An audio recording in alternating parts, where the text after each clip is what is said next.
ओम शांति। 24/10/22 की वाणी है। मीठे बच्चे, बाप के मददगार बन सबको नई दुनिया का पुरुषार्थ कराओ। जैसे खुद नॉलेजफुल बने हो ऐसे औरों को भी बनाते रहो। प्रश्न, तुम बच्चों को अभी किस स्मृति में रहना है? स्मृति की कमाल क्या है? उत्तर, तुम्हें अभी बीज और झाड़ की जो नॉलेज मिली है उस नॉलेज की स्मृति में रहना है। इस स्मृति से तुम चक्रवर्ती राजा बन जाते हो। यही है स्मृति की कमाल। बाप बच्चों को स्मृति दिलाते हैं। बच्चे, स्मृति आई, तुमने आधा कल्प बहुत भक्ति की है, अब मैं तुम्हें भक्ति का फल देने आया हूँ।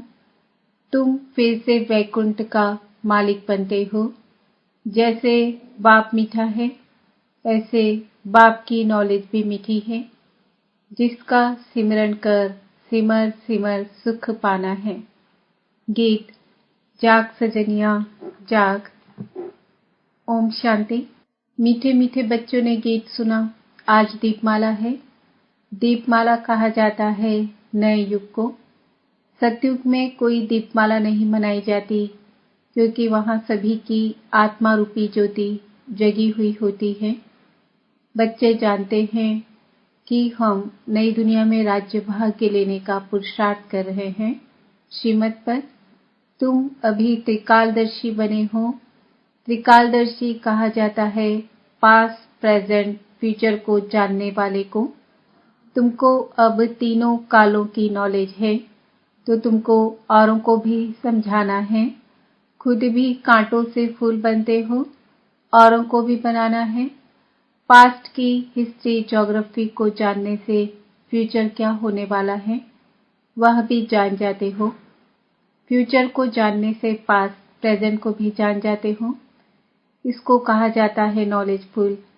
पास्ट था कलयुग, प्रेजेंट है संगम युग, फिर फ्यूचर सतयुग त्रेता को आना है।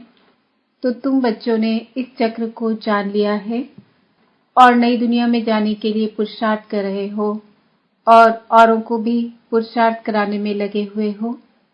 बाबा के मददगार बन।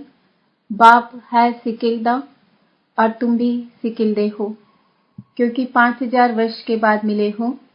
तो बाप आया है सजनियों को श्रृंगार कर नई दुनिया में ले जाने। बच्चों की बुद्धि में ऊपर से लेकर मूल वतन, सूक्ष्म वतन की नॉलेज है। बच्चे जानते हैं कि कौन कौन धर्म स्थापक कब और कैसे ऊपर से आकर धर्म स्थापन करते हैं। बाप ने तुमको नॉलेजफुल बनाया है। उसको मोस्ट पिलबेट कहा जाता है। मीठे ते मीठा है। तुम जानते हो कितना मीठा है। उसकी महिमा अपरंपार है, तो उनके वर्षे की महिमा भी अपरंपार है।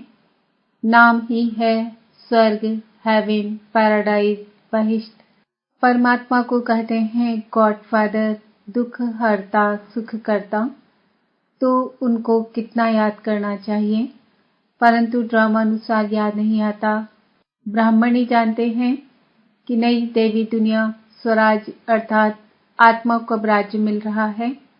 लौकिक बाप द्वारा जो वर्षा मिलता है वह यह नहीं कहते कि परमात्मा द्वारा मिला है। तुम जानते हो बाप से राज्य लिया फिर गंवाया, अब फिर ले रहे हैं। सतयुग में गोरे थे फिर काले बने। गाते भी हैं श्याम सुंदर। श्याम था, अब सुंदर बनने के लिए सदगुरु मिला है। अब सदगुरु और गोविंद दोनों खड़े हैं। फिर कहते हैं बलिहारी गुरु आपकी। तुम श्री कृष्ण बन रहे हो। बलिहारी तुम बच्चों की, जो तुम ऐसा बन रहे हो। वह तो कह देते श्री कृष्ण गौ चराते थे, फिर ब्रह्मा के लिए भी कहते उनकी गौशाला थी। तो गौशाला न है श्री कृष्ण की न ब्रह्मा की, गौशाला शिव बाबा की है। अभी तुम बच्चे त्योहारों का रहस्य भी समझते हो। तुम जानते हो कि दीपमाला होती है सतयुग में, वहां ज्योति जगी रहती है। तुम्हारी 21 जन्म दीपमाला है। यहाँ वर्ष वर्ष मनाते हैं। आज मनाते कल दीवा बुझ जाता। अगर सतयुग में मनाएंगे तो भी कॉरोनेशन उस दिन आतिशबाजी जलाते हैं। यहाँ तो पाई पैसे की आतिशबाजी खेलते हैं जिसमें कई एक्सीडेंट हो जाते हैं। वहाँ तो बड़ी कॉरोनेशन होती है। यहाँ राजाई मिलती है तो वर्ष वर्ष मनाते हैं, परंतु इस राजाई में सुख नहीं। यह है भ्रष्टाचारी दुनिया। वह थी श्रेष्ठाचारी दुनिया। बाप कहते हैं देखो तुमको कितना समझदार बनाते हैं। बाप को कहा जाता है त्रिलोकीनाथ।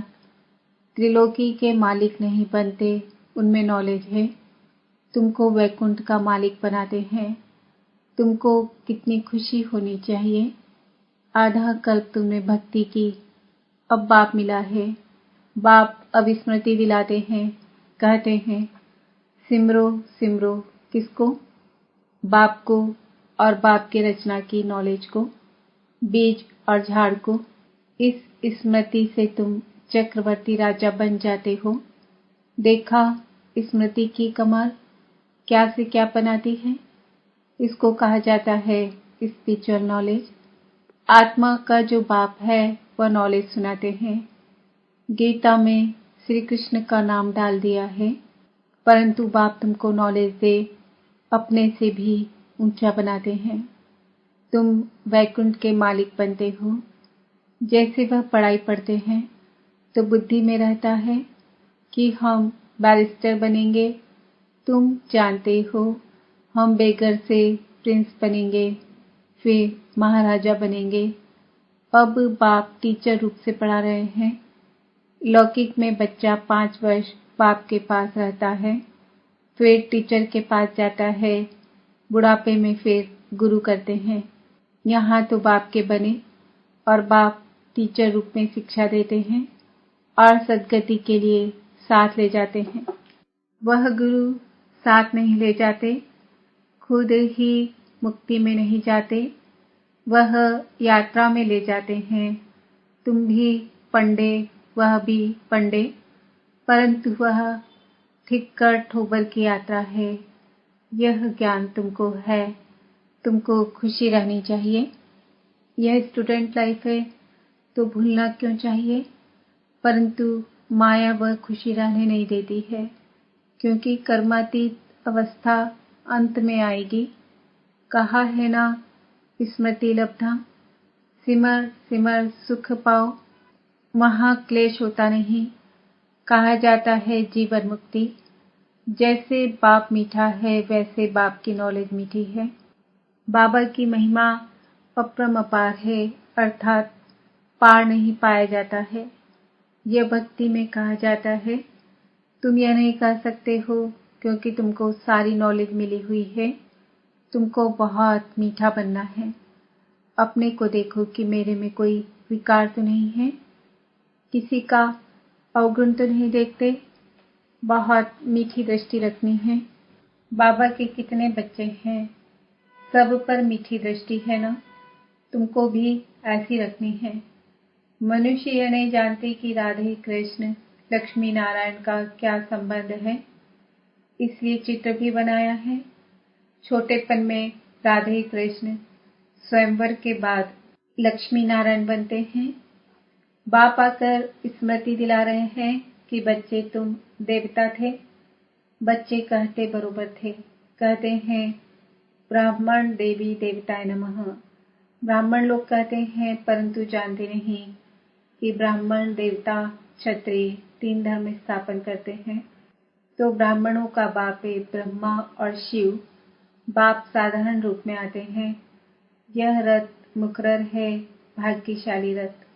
मनुष्य दीपावली के दिन लक्ष्मी से पैसे मांगने के लिए आवाहन करते हैं। पहले तुम भी मांगते थे, अभी तुम लक्ष्मी नारायण बन रहे हो। यहाँ पर तो भीख ही भीख मांगते हैं, चिल्लाते हैं पुत्र दो, धन दो। सतयुग में ऐसे नहीं मांगते। शिव बाबा बच्चों के सब भंडारे भरपूर कर देते हैं। बाप तो स्वर्ग रचेंगे, नरक थोड़े ही रचेंगे। अभी नर्क में बाबा आया है स्वर्गवासी बनाने। सभी पतित हैं, यह नहीं जानते कि हम नर्कवासी हैं। जो स्वर्गवासी थे अब वह नर्कवासी बने हैं, अब फिर स्वर्गवासी बन रहे हैं। शिव बाबा का अकाल तख्त यह ब्रह्मा है, जिसमें अकाल मूर्त परमात्मा आकर बैठते हैं। आत्मा भी अकाल मूर्त है। आत्मा का तख्त यह प्रकृति है। निशानी भी है जो मस्तक में तिलक देते हैं। आजकल बेल को भी तिलक देते हैं। तो यह प्रकृति ब्रह्मा और शिव बाबा दोनों का तख्त है। तो मैं आकर नॉलेज देता हूँ, नॉलेजफुल हूँ। मैं कोई सभी के दिलों को नहीं जानता हूँ, थॉट रीडर नहीं हूँ। हाँ, दिल का मालिक कह सकते हो, क्योंकि दिल कहा जाता है आत्मा को। तो मैं आत्मा का मालिक हूँ, शरीर का मालिक नहीं हूँ। ऐसा साधु लोग कहते हैं ना, मैं मालिक। तो मैं अविनाशी आत्मा का मालिक हूँ, क्योंकि मैं खुद अविनाशी हूँ। तुम विनाशी चीज के मालिक बनते हो, क्योंकि तुम एक विनाशी शरीर छोड़ दूसरा लेते हो। तुम अभी वैकुंठ में जाते हो, इसलिए पढ़ाई पढ़ रहे हो। कहते हैं ना, जब तक जीना है तब तक पीना है। जब पढ़ाई पूरी होगी तब यह शरीर ही छूट जाएगा। कहते हैं कि परमात्मा को संकल्प उठा सृष्टि रचने जाऊं। जब समय होगा तब ही एक्ट करने का विचार आएगा और आकर पाठ बजाएगा। बाप कहते हैं, जैसे तुम पाठ बजाते हो वैसे मैं भी बजाता हूँ।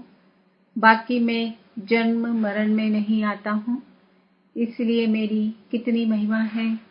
वैकुंठ की भी महिमा है। सन्यासियों को सतयुग के सुख का मालूम नहीं है। वहाँ का सुख उन्हों को मिलना ही नहीं है। सतयुग के लिए भी उन्होंने सुना है ना कि कंस थे, तो समझते हैं वहाँ भी सुख नहीं था। तो औरों को भी ऐसे सुनाते कि कागविष्टा समान सुख है। तो ऐसे सुनाकर औरों को संन्यास कराते हैं। तुम बच्चे तो स्वर्ग के सुख पाते हो। यह तो अंतिम जन्म है, मरेंगे भी सभी।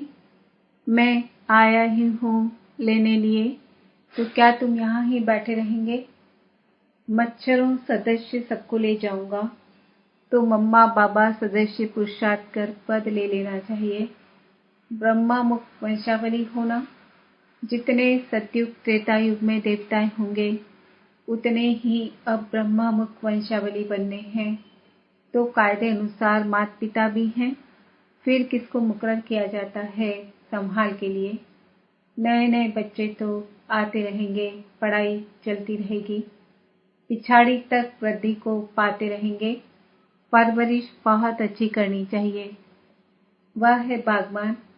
तुम जो सेंटर पर रहते हो वह हुए माली। माली को तो पौधों की संभाल करनी चाहिए। जो माली ही ठीक नहीं होगा तो वह पौधों की क्या संभाल करेगा? जो माली अच्छा अच्छा बगीचा बनाते हैं तो बागबान देख बहुत खुश होते हैं। फिर बागबान जाते हैं देखने कि किस किस ने बड़ा अच्छा बगीचा बनाया है। तुम भी जानते हो कि कौन कौन अच्छे माली हैं। जो अच्छे अच्छे माली हैं उनको इनाम भी मिलता है। तुम मालियों की तनख्वाह बढ़ती जाती है। अभी तुम बच्चों को अपनी मंजिल को याद करना है, क्योंकि तुम्हें अभी वापस घर जाना है। तो घर को याद करना पड़े। सिवाय याद के शांति धाम नहीं जा सकते, नहीं तो सजा बहुत खाना पड़ेगा। पद भी अच्छा पा नहीं सकेंगे। इस समय जो सूक्ष्म वतन में जाते हैं, सर्विस अर्थ जाते हैं। पहले नंबर में बाबा सर्विस करते हैं, सेकंड नंबर में मम्मा, क्योंकि मम्मा को सेकंड नंबर में आना है। तो तुम बच्चों को भी मम्मा बाबा को फॉलो करना है। अच्छा, मीठे मीठे सिक्किल दे बच्चों प्रति माता पिता बाप दादा का याद प्यार और गुड मॉर्निंग। रूहानी बाप की रूहानी बच्चों को नमस्ते। हम रूहानी बच्चों की रूहानी बाप दादा को याद प्यार, गुड मॉर्निंग, नमस्ते, ओम शांति। धारणा के लिए मुख्य सार, बाप समान बहुत मीठा बनना है, सबको मीठी दृष्टि से देखना है, किसी का भी अवगुण नहीं देखना है। गॉडली स्टूडेंट लाइफ की खुशी में रहना है, जब तक जीना है पढ़ाई रोज पढ़नी है। वरदान, लगन की अग्नि द्वारा एक दीप से अनेक दीप जलाकर सच्ची दीपावली मनाने वाले कुल दीपक भव। आप आत्मा रूपी दीपक की लगन एक दीपराज बाप के साथ लगना ही सच्ची दीपावली है। जैसे दीपक में अग्नि होती है, वैसे आप दीपकों में लगन की अग्नि है, जिससे अज्ञानता का अंधकार दूर होता है। लोग तो दीपावली पर मिट्टी का स्थूल दीपक जगाते हैं, लेकिन आप चैतन्य दीपक, कुल के दीपक और बाप दादा की आशाओं के दीपक हो। आपके एक रस अटल अडोल जगे हुए दीपक से जब अनेक दीपक जग जाएंगे, तब सच्ची दीपावली होगी। स्लोगन, समय के महत्व को जान लो तो सर्व प्राप्तियों के खजाने से संपन्न बन जाएंगे। आज का स्वमान है, मैं आत्मा कुल दीपक हूँ। ओम शांति।